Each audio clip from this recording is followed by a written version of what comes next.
사랑하는 성도 여러분, 주님의 평안을 빕니다. 저는 2021년 전국 한인연합감독회 사순절 특세 35일째 3월 29일 날 말씀을 전하는 남가주 한인연합감독교회 김낙인 목사입니다. 오늘 함께 상고할 말씀은 이사야서 64장 1절에서 12절까지 말씀입니다. 오늘 본문을 한번 함께 읽으시겠습니다. 이사야서 64장 1절에서부터 12절까지 말씀 함께 읽으시겠습니다. 원하건대 주는 하늘을 가르시고 강림하시고 주 앞에서 산들이 진동하기를 불이 섭을 사르며 불이 물을 끓임 같게 하사 주의 원수들이 주의 이름을 알게 하시며 이방 나라들로 주 앞에서 떨게 하옵소서. 주께서 강림하사 우리가 생각하지 못한 두려운 일을 행하시던 그때에 산들이 주 앞에서 진동하였사오니 주 외에는 자기를 앙망하는 자를 위하여 이런 일을 행한 신을 옛부터 들은 자도 없고 귀로 들은 자도 없고 눈으로 본 자도 없었나이다. 주께서 기쁘게 공의를 행하는 자와 주의 길에서 주를 기억하는 자를 선대하시거늘 우리가 범죄함으로 주께서 진노하셨사오며 이 현상이 이미 오래되었사오니 우리가 어찌 구원을 얻을 수 있으리이까. 무릇 우리는 다 부정한 자 같아서 우리의 의는 다 더러운 옷 같으며 우리는 다 잎사귀같이 시들므로 우리의 죄악이 바람같이 우리를 몰아가나이다. 주의 이름을 부르는 자가 없으며 스스로 분발하여 주를 붙잡는 자가 없사오니 이는 주께서 우리에게 얼굴을 숨기시며 우리의 죄악으로 말미암아 우리가 소멸되게 하셨음이니이다. 그러나 여호와여, 이제 주는 우리의 아버지시니이다. 우리는 진흙이요 주는 토기장이시니 우리는 다 주의 손으로 지으신 것이니이다. 여호와여, 너무 분노하지 마옵시며 죄악을 영원히 기억하지 마옵소서. 구하오니 보시옵소서, 보시옵소서. 우리는 다 주의 백성이니이다. 주의 거룩한 성읍들이 광야가 되었으며 시온이 광야가 되었으며 예루살렘이 황폐하였나이다. 우리 조상들이 주를 찬송하던 우리의 거룩하고 아름다운 성전이 불에 탔으며 우리가 즐거워하던 곳이 다 황폐하였나이다. 여호와여, 일이 이러하거늘 주께서 아직도 가만히 계시려 하시나이까? 주께서 아직도 잠잠하시고 우리에게 심한 괴로움을 받게 하시려 나이까? 오늘 본문 말씀은 이스라엘의 회복과 미래를 향한 기도입니다. 여호와께서 이스라엘을 기억하시고 돌아와서 구원해 달라고 간구하는 절절한 기도입니다. 모세에게 능력으로 행하셔서 홍해를 가르시고 이스라엘을 가나안에 이르게 하셨듯이 이제 여기에 다시 임하셔서 우리를 회복해 해달라고 하는 간절한 탄원입니다. 이스라엘은 저들을 애굽에서 인도하여 가나안에 이르게 하신 하나님을 배신하고 근심케 함으로 여호와께서 그들을 심판하시고 결국엔 바벨론의 포로가 되어서 수치와 고난의 삶을 살게 되었습니다. 이사야는 이제 하나님 앞에 간구하기를 다시 한번 돌아오셔서 구원해 주옵소서. 그때 하나님께서 행하셨던 누구도 보지 못했던 그 놀라운, 사람들이 생각하지도 못하는 그 놀라운 하나님의 방법으로 우리를 구원해 주시옵소서라고 하나님께 부르짖고 있는 것입니다. 비록 저들이 하나님을 배반하였지만 그들은 여호와의 자녀요 종이요 소유된 백성이요 기업임을 상기하시면서 구원해 주실 것을 하나님 앞에 외쳐 부르짖는 것입니다. 오늘 본문을 통해서 우리는 고난 가운데 드리는 기도를 우리는 배울 수가 있습니다. 고난 가운데서 어떻게 기도해야 하는가? 첫 번째로 이사야는 하나님의 능력을 믿고 의지하고 기도합니다. 오늘 이사야는 하나님께서 이스라엘의 과거 역사 속에 이루신 하나님의 행적을 기억하면서 능력으로 강림하시기를 기도하고 있습니다. 다시 한번 그 옛날처럼 다시 한번 능력으로 강림하셔서 하나님의 백성을 구원해 달라고 하는 것이지요. 에밀 브로나라고 하는 신학자는 믿음은 과거적이요, 사랑은 현재적이요, 소망은 미래적이라고 하였습니다. 믿음은 성령께서 주시는 선물이지만 과거의 시간 속에 역사하셨던 하나님의 은혜를 기억함으로 우리 안에 태동되고 또 확신되어 자라나게 됩니다. 지난날을 추억하면서 내 안에 역사하셨던 하나님의 손길을 깨달으며 아하 하는 순간에 우리의 믿음이 싹이 트고 움트고 자라나게 되어지는 것이죠. 그 믿음 가운데서 오늘을 사랑으로 살고 미래를 소망으로 나가게 하는 은혜가 우리 가운데 임하게 되어지는 것입니다. 그런 의미에서 기도는 믿음 안에서 우리의 과거와 현재와 미래의 생명을 불어넣고 하나로 묶어내는 은혜의 통로가 된다라고 이야기할 수 있겠습니다. 인간은 기억의 존재입니다. 기억함으로 모든 것이 가능해집니다. 치매가 무엇입니까? 치매는 기억을 다 잃어버리는 것입니다. 자기가 행했던 것, 경험했던 것, 그리고 주변의 사람들을, 자기 사랑하는 자식들까지도 다 잊어버리고 나중에는 자기 몸에 본능적으로 습득되었던 그런 행동까지도, 먹는 것까지도 다 잊어버리고 서서히 죽어가게 되어집니다. 기억을 잃어버리면 인생이 송두리째 사라집니다. 그리고 죽음으로 쓰러져 가게 되어지는 것입니다. 믿음도 기억으로 말미암아 출발합니다. 그래서 하나님은 우리들에게 기억하라고 말씀하십니다. 기억하라고 안식일도 주시고, 기억하라고 안식년도 주시고, 기억하라고 많은 절기들을 허락하셨습니다.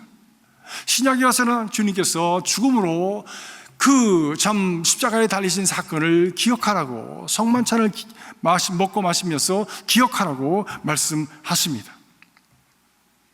사랑하는 성도 여러분, 기억함으로 우리의 믿음은 시작되고 유지되고 또 자라나게 되기 때문입니다.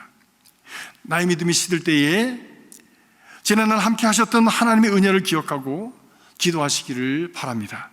그때 우리의 과거도 현재도 미래도 새로운 의미와 생명을 얻고 새로운 삶을 향하여 나가게 되어지는 것입니다. 고난주간을 맞아서 우리 주님의 고난과 죽음으로 인해서 나에게 베푸신 그 값없으신 은혜를 기억하시기 바랍니다. 우리가 아직 죄인 되었을 때에 그리스도께서 죽으심으로 우리에게 대한 하나님의 사랑을 확증하심을 믿고 구원의 깊이로 나아가는 그런 하나님의 백성들이 되시길 주님의 이름으로 축복합니다. 두 번째로 우리는 고난 중에 회개함으로 나아가야 합니다. 5절서부터 7절까지 이사야는 이렇게 기도합니다. 우리가 범죄함으로 주께 진노하며 이는 이미 오래되었으므로 우리가 어찌 구원을 얻을 수 있겠습니까? 라고 탄식합니다. 자신을 깊이 돌아보면서 그동안 자신들이 의롭게 여겼던 것들이 더러운 옷과 같습니다. 죄악의 바람이 시들은 인생들을 몰아갑니다. 잎사귀같이 시들어 버렸습니다라고 그렇게 고백을 합니다. 하나님을 버리고 부질없이 쓰러질 것들을 자랑과 의로 삼고 살아감으로 하나님을 아프게 한 죄인인 줄을 모르고 살아왔던 세월이 이미 너무 오래되어서 썩을 대로 썩어서 누가 우리를 살려줄 수 있겠습니까? 라고 하는 고백이지요. 며칠 전 아버님과 어머님이 기일을 맞아서 묘소에 다녀왔습니다. 지난날의 일들이 주마등처럼 지나갔습니다. 그날을 돌아보면서 부모님께는 이래도 될 거야 당연하게 여기면서 살았던 나의 모습이 우리 부모님들에게 얼마나 섭섭하고 아픔이 되었을 것인가 라고 하는 것을 깨달으면서 무덤 앞에서 죄송합니다, 사랑합니다 라고 하는 뒤늦은 외마디의 고백을 계속하고 내려왔습니다. 이 사순절 팬데믹 상황에서 우리가 우리 자신을 돌아보면서 당연하게 여기면서 지내면서도 결국 그것이 하나님께 아픔이 되었던 그런 것들을 우리가 다시 한번 되새기면서 죄송합니다, 하나님 사랑합니다라고 하는 고백과 함께 우리의 심령이 회개는 유턴이라고 하였으니 하나님께로 돌아가는 이 사순절이 되기를 간절히 바랍니다. 세 번째로 우리 기도는 회복의 은혜를 구하여야 합니다. 6절에서 12절까지 말씀 보니까 회복을 구하고 있습니다. 그러나 이 회복은 전과 같은 상태로 돌아가는 것이 아니지요. 새로운 모습으로 돌아가는 것입니다. 마치 팬데믹 후의 삶이 옛날로의 복귀가 아니라 뉴 노멀로 새롭게 되어진다고 이야기를 하고 있지 않습니까?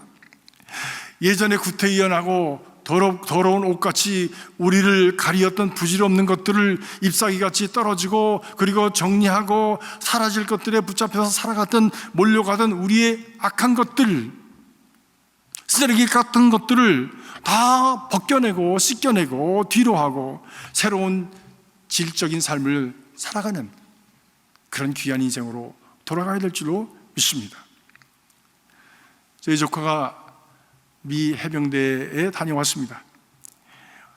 가서 훈련하느라고 무진 고생을 했지만 게으르고 무력하고 꿈이 없이 살던 그가 완전히 새 사람이 되어서 집으로 돌아왔습니다.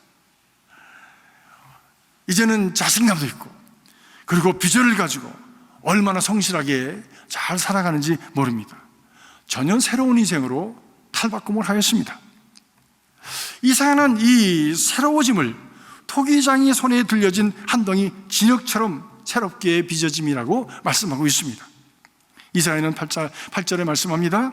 주는 우리의 아버지십니다. 우리는 진흙입니다. 주는 토기장이시니 우리는 다 주의 손으로 지으신 것이니이다 라고 고백을 합니다. 하나님은 우리의 아버지십니다. 자식을 망하고 죽이려고 채찍질하는 부모가 어디 있겠습니까? 세우려 하심이요 살리려 하심입니다.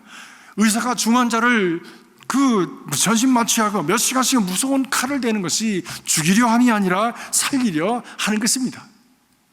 평안할 때 듣기 싫은 하나님의 경고와 부패할 때의 고통스러운 심판도, 매맞아서 실험할 때에 하나님이 주시는 희망의 메시지도 살리시려는 것이지 우리를 죽이시려는 것이 아니요, 우리를 살리시려는 하나님의 사랑인 것입니다.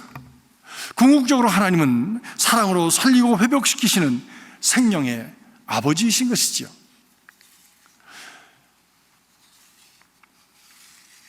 예레미야 18장에 보면 예레미야에게 하나님의 말씀이 임했습니다. 토기장의 집으로 가라. 그가 토기장의 집에 가서 그의 하는 일을 보면서 큰 것을 깨닫습니다. 하나님의 음성을 듣습니다.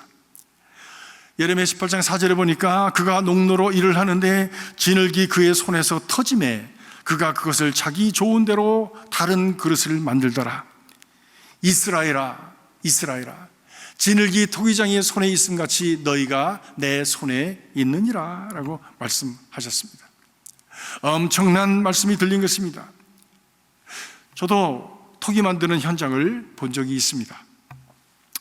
선별된 흙을 가져다가 공방 구석에다 이렇게 쌓아놨는데 때마다 그 흙을 가져다가 이제 원하는 만큼의 흙을 퍼다가 굳어진 흙덩이들을 마구 두들겨서 흙을 붓습니다. 그것을 채로 쳐서 고운 가루를 내고 또 두들겨서 고운 가루를 내서 그 주인이 원하는 만큼의 양을 채운 다음에 물을 붓고 그것을 주물러서 반죽해서 주무르고 반죽하고, 그래서 주인이 원하는 만큼의 차진 흙이 되었을 때에 이제 빚어가기 시작합니다. 그 잘 빚어진 그 흙을 농로의 한 중앙에 올려놓습니다. 진흙이 중심의 자리를 잘 잡지 못하면 농로가 돌아가다가 그만 사방으로 튀어서 만신창이가 되기 때문입니다. 토기장이는 발로 농로를 돌리며 손에 물을 묻혀서 막 그 힘을 주어서 안으로 밖으로 적당하게 힘을 주면서 압력을 가하면서 원하는 그릇의 모습을 만들어 갑니다. 완성이 되면 되어갈수록 부드럽게 어루만지고 다듬어서 아주 아름다운 모습으로 그릇이 탄생하게 됩니다. 토기장의 손에서 한 덩이 진흙이 전혀 다른 차원의 아름다움과 가치와 의미를 가진 존재로 태어나는 것을 보는 것은 참 큰 놀라움이고 기쁨이고 그리고 신비스러운 마음까지도 갖게 합니다. 그렇게 원하는 모습이 되었는데 그 위에 조각하는 칼을 대어서 파내기도 하고 그 위에 그림을 그리기도 하고 또 거기에 유황을 발라서 뜨거운 불 속에 넣고 며칠씩 구워내서 그릇을 완성하는 모습을 보았습니다. 우리네 인생도 토기장이의 농로와 같이 빙글빙글 돌아갑니다. 거기에 하나님께서 안팎으로 적당한 고난의 프레셔를 가하시고 부드러운 손으로 다듬어 주시고 우리를 빚어 가십니다. 때로는 칼 같은 아픔으로 우리에게 흔적을 남기십니다. 때로는 용광로 같은 불시험을 통해서 우리를 굳게 완성해 가십니다. 그래도 마음에 들지 않을 때에는 부수어서 다시 빚으시기도 하는 것입니다. 우리는 고난을 만날 때 절절한 마음으로 질문합니다. 왜 나를 이렇게 어렵게 하십니까? 하나님이 정말 사랑의 하나님이십니까? 아니, 하나님이 계시기는 한 것입니까? 저도 고난 중에 그런 질문을 한 적이 있습니다. 그러나 대답이 들리질 않았어요. 그러던 어느 날 기도하고 갈등 속에 말씀을 읽는 중에 바로 이 말씀 예레미야 18장을 읽게 되었습니다. 하나님은 주권을 가지신 분이시며 하나님은 토기장이가 되셔서 한 덩이 지닐 것 같은 나를 마음대로 빚으실 수 있다고 하는 것이에요. 그러나 하나님은 실수가 없으신 분이십니다. 우리의 인생을 최선의 것으로 만드시기 위해서 지금도 일하고 계시다고 하는 바로 그 말씀이, 그 음성이 얼마나 큰 위로가 되어지고 깨달음이 되어지고 또 담대함이 되었는지 모릅니다. 이 깨달음이 오자 마음의 평안을 갖게 되었습니다. 고난의 의미가 생기기 시작했습니다. 삶의 의미가 생기기 시작했습니다. 인생의 목적이 생기기 시작했습니다. 하나님이 개입하셔서 일을 하고 계시다는 깨달음이 생기자 희망이 생기기 시작했습니다. 새로운 삶을 위한 회복이 시작된 것입니다. 지금도 하나님은 우리의 삶을 주관하시고 빚어가고 계십니다. 우리의 삶은 하나님의 손 안에 있는 것입니다. 그렇기 때문에 불같은 시험 많으나 겁내지 맙시다.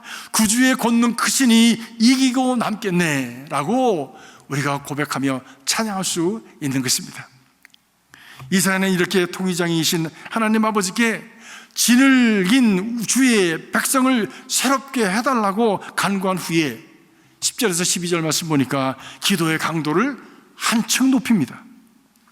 우리의 성읍이 광야가 되었으며 시온이 광야가 되었으며 예루살렘이 황폐하게 되었습니다. 성전이 불탔으며 즐거워하던 곳들이 황폐하게 되었는데 여호와여 아직도 잠잠하시겠습니까? 언제까지 오니까? 라고 하나님을 달구칩니다.